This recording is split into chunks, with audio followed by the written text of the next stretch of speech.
Welcome back to the channel guys, and welcome to episode 16 of Koenigsegg'S Dagbok. And today we're going to be talking about the complete modernized CC8S, i.e. the complete modernized version of Koenigsegg'S first ever supercar slash hypercar, created all the way back in 2002 and which was delivered all the way back in 2002. And of course this thing being a complete modernized interpretation of that, with of course all the new tech. It's got jesko underpinnings, the tub and the chassis of the jesko, as well as the jesko 5-liter twin turbo V8, and we'll get more into that later on. But of course this thing on its own, you can literally tell by the side silhouette that this is literally just a modernized CC8S, given the fact of the old telephone dial pad style wheels, the complete side silhouette, the proper complete finish off of everything, and of course completely geared up with all the new gen technology. It's got the 9-speed light-speed transmission, the 5-liter twin turbo V8, and well, it is the world's most powerful production manual car. Yes guys, you get something, of course you get the 9-speed light-speed, which on its own is a complete marvel of an innovation, but Koenigsegg said we can do better than that, and they literally took that and they gave you 2 gearboxes. In this you are getting something called the engage shift system, which gives the driver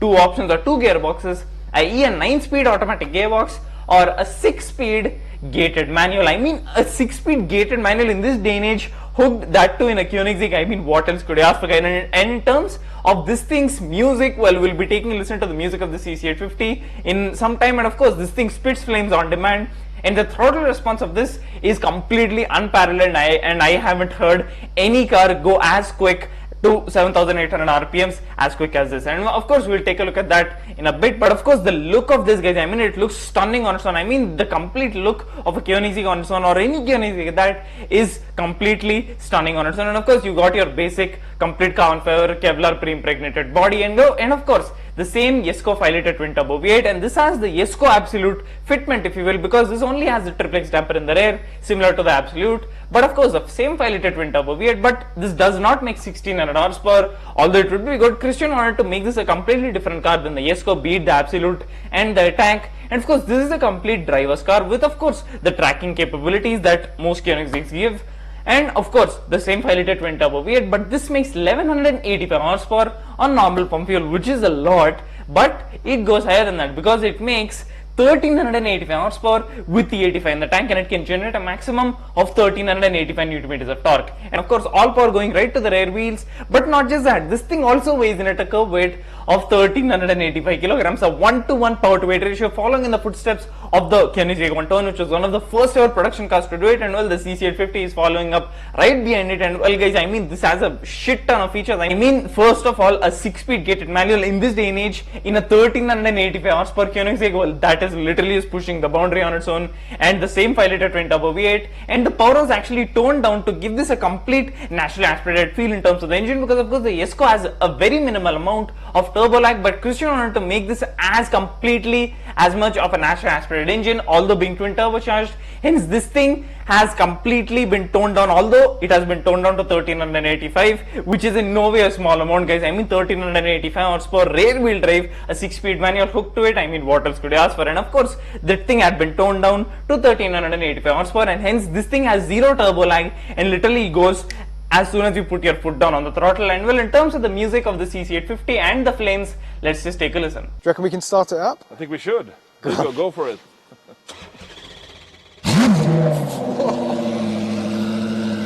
Maybe some revs? Yeah. Flippa det lite.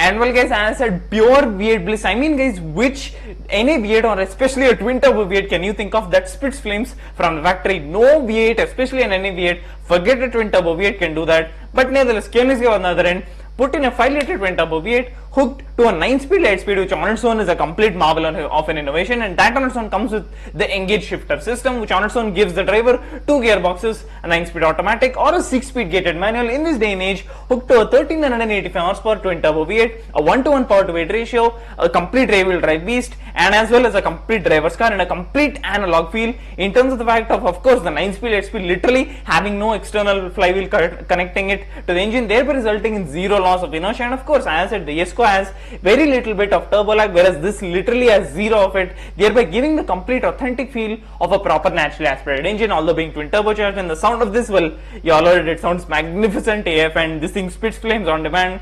And of course, this thing also was obviously conceived to, of course, completely do a dual tribute. First off, being 20 years of production, of course, where this debuted in 2022 at Monterey Car Week, and of course, this being 20 years of production because the first ever CC8S was created and delivered in 2002, as well as a complete ode to Christian Koenigsegg's 50th birthday. Hence, originally 50 of these were commissioned to be made, but unexpectedly, if you ask me, expectedly, due to the extremely high demand, they increased the complete production number from 50 to 70 units. Of course, the extra 20 coming in to the fact of 20 years of production. Hence, a total of 70 of the CC850s will be made. And well, guys, I mean, this thing is a complete bonkers machine. Of course, the proper signature digital synchro-helix actuation does the removable hardtop which you can store in the front. And of course, guys, the complete interior and especially the complete instrument cluster on its own is a complete ode to the good old days, where of course they have completely come up with something called the Chrono Cluster 2, where of course the first ever Chrono Cluster debuted not in the CC8S but in the CCX, which was basically completely inspired by watchmaking or Swiss watchmaking at that.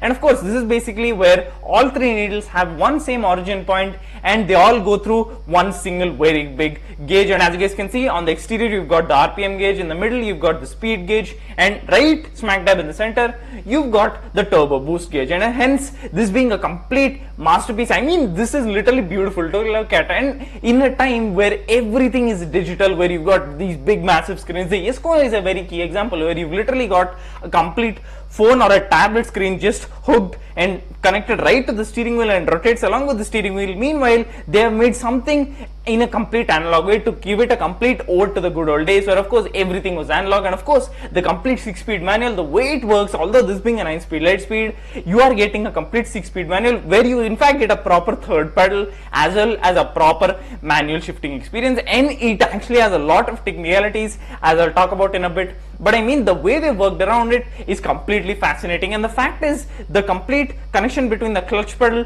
to the gearbox literally has zero interference in terms of any software. So it's literally a one-to-one of when you compress the clutch, it actually happens right in the back and you can literally hear all of it. And in terms of the gearbox, well, you're getting a 6-speed gated manual in this day and age. And well, what else could you ask for? And of course, guys, I mean, the complete design of it is completely beautiful and stunning. And of course, 70 only to be made. Production is set to begin this year. And of course, only one of these is existent as of right now. And it is owned by Mr. Christian von Koenigsegg himself. And this is very much his car actually. And well, he gifted it to himself in lieu of his 50th birthday. Only had to make sense. And of course, you get the double wishbone suspension with the electronically adjustable gas hydraulic shock absorbers, with of course the basic handling necessities of the Koenigsegg electronic stability control system with 3 settings: wet, normal and track. And the main thing with the gearboxes, and especially the 6-speed gated manual gearbox, you get the complete adaptive gear ratios according to the mode you are in. So if you're in track mode, the first gear will be quite a tall one, and of course it won't be as fixed that you slam your gears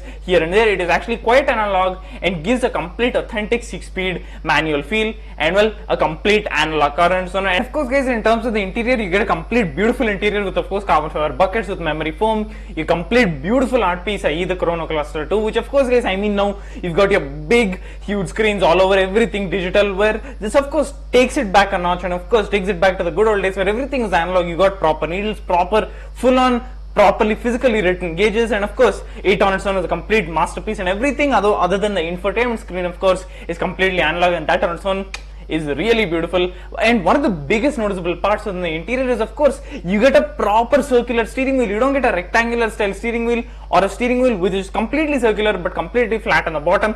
This is a proper complete old school fully circular conventional steering wheel, which on its own makes it even more exciting. I mean, you can literally sit there with one hand on the steering wheel, one hand on the gear shift lever, and you can just have your fun. And of course, guys, in terms of the interior, it is completely beautiful to look at. I mean, the exposed gear linkage, you can't see all of it, but nevertheless through the sides and through the top you can see a lot of the workings, and that on its own is completely fascinating. And the way this whole thing works, i.e. the gearbox, is completely so simple yet so completely tech savvy on its own. Yet of course we'll be talking about it in a bit. And of course, in terms of the wing, this actually does come with a wing. This is CC8S did not get a wing, but nevertheless they had to put it on in typical Koenigsegg fashion, because of course usually they put the rear top mounted wing, or of course the top mounted active wing, which of course debuted on the 121, where it originated right from the deck lid. And of course the main reason for this being started up all the way from the deck lid is of course due to the fact that the main aero and downforce actually came from underneath the wing. So the bigger the space, the bigger the aero, i.e. the bigger the downforce. Hence of course the jesko attack, the gear finals if you will, and of course a couple of the gear RSs as well, the 121, and all of these have the top mounted ones. But of course this has the complete top mounted fully foldable active wing. Well, that's a mouthful, and this actually was completely conceived on the regular. Of course a complete different interpretation. Most of it is the same, but of course it's got the same cranes, and it sits completely flush with the body, which actually looks really good. But nevertheless it still looks really beautiful when it comes up, and of course it generates an additional amount of downforce when up, but the downforce figures are yet to be revealed. And of course guys, I mean, what else could you ask for a complete curve weight of 1385 kilograms, carbon fiber body, carbon ceramics, the beautiful old telephone dial pad style wheels, a 1:1 power to weight ratio, a stowable hardtop that you can store in the front, digital synchro-helix doors, a 1385 horsepower 5-liter twin turbo V8 that spits flames on demand. And of course in terms of the gearbox, let's get into it. Of course you've got your engage shifter system, i.e. which gives you two different options of two different gearboxes, i.e. the 6-speed manual or of course the 9-speed auto, and of course the third pedal, i.e. the clutch, which of course the pressure of it has been properly measured by Koenigsegg themselves, where of course you have your hump, i.e. the kiss point, where of course it starts to move, and of course it literally operates very much like a conventional manual box, although being a 9-speed light speed transmission on its own, which in fact is lighter and smaller than the old gen SEMA 6-speed manual which is used in the CC8s and so on. And I mean, you are getting 9 gears, 7 small multi-disc wet clutches as small as this. I mean, this is literally Christian Koenigsegg himself holding one of the clutches, and it is literally the average size of an average human being's hand. And of course the proper clutch pressure on its own is there, where if you literally just smash the clutch pedal, it will just resist even more harder. It's got a force feedback mechanism, where of course if you just stab it way too hard, it will provide that exact same force feedback, i.e. resistance. So you have to treat it like a proper medium pace thing. You can't just stab it whenever you want. And of course in terms of the gears, they all have different ratios according to which mode you are in. And of course in terms of modes, you've got 3: wet, normal and track. Let's be honest, only normal and track will be used. And in track mode, your proper third gear is your optimal first gear, because of course the first gear is literally a long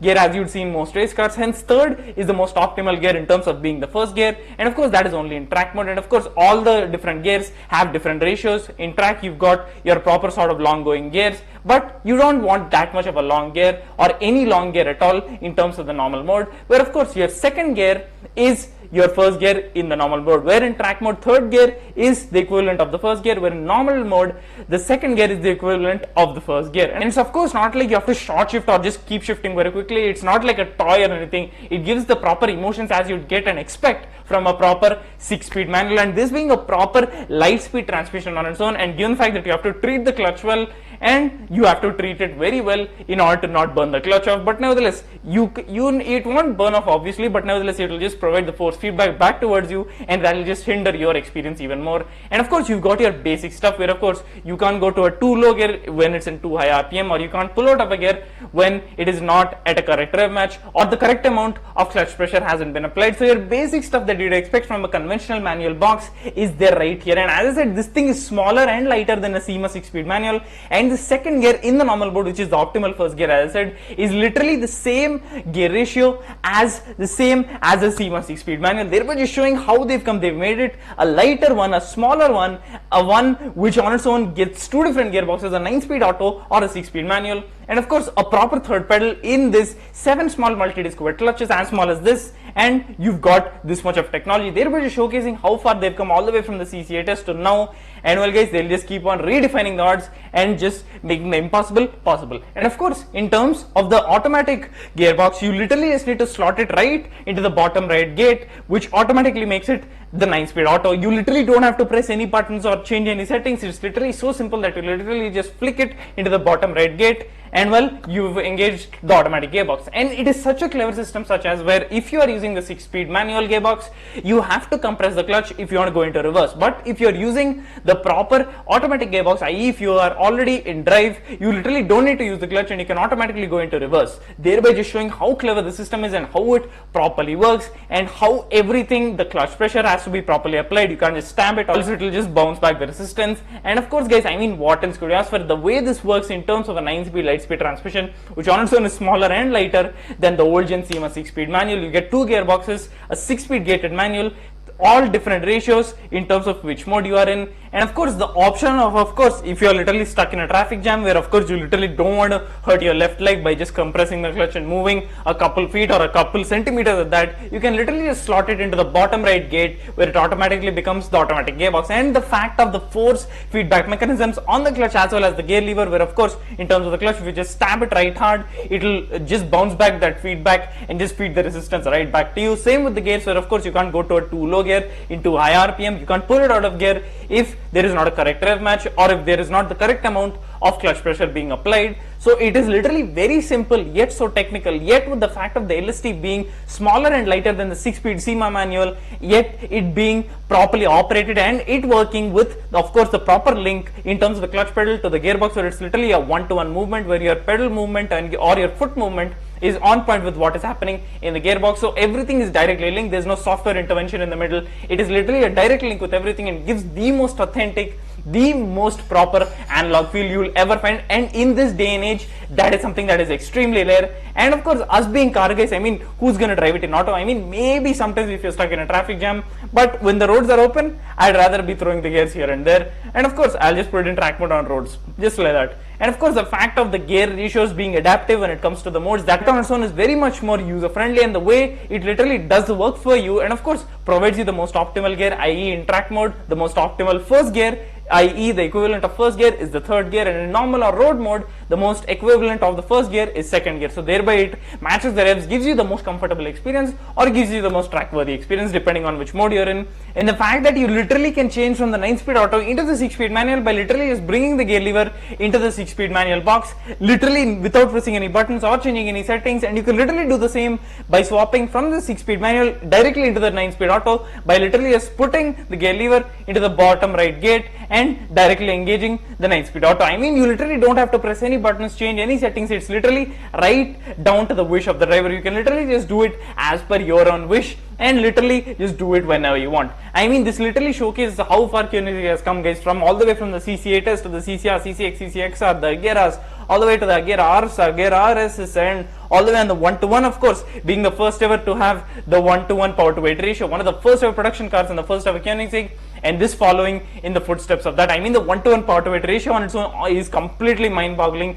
and the fact that they replicated it again in this car, 1385 horsepower to 1385 kilograms, and that is a curb weight. Well, what else could you ask for guys? I mean, of course, you've got the same 5-liter twin turbo V8, red lines at 8500 RPMs and of course 7800 while stationary, and it sounds brutal AF as you all listen to, and this thing spits flames. And in terms of the design, it is completely sleek. I mean, the original CC8S on its own was probably designed to be a sleek Scandinavian style supercar, and well, they have carried on the design prospects of that, modernized it, put the modern tech with it, modernized a bit of the look, and it still looks so good. And of course, apparently according to Christian Koenigsegg himself, the CC8 is in fact very small comparatively to of course a Lambo or something, but the CC850 is quite big on its own, given the fact that it has the jesko tub and the jesko chassis, this thing, and of course the jesko engine, the 5-liter twin turbo V8, 1385 horsepower, 1-to-1 power to weight ratio, 1385 Nm of torque, rear wheel drive.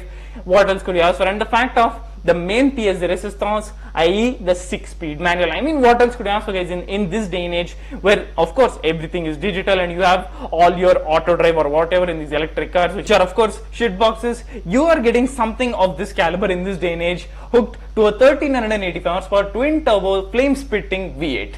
Well, I present to you, ladies and gentlemen, the world's most powerful production manual car ever made, i.e. the CC850. What do you guys think? Let me know your thoughts in the comments below. Thanks a lot for watching. Remember to hit that sub button and click the bell to ensure you don't miss out on any future videos. Thanks a lot for watching guys. See ya.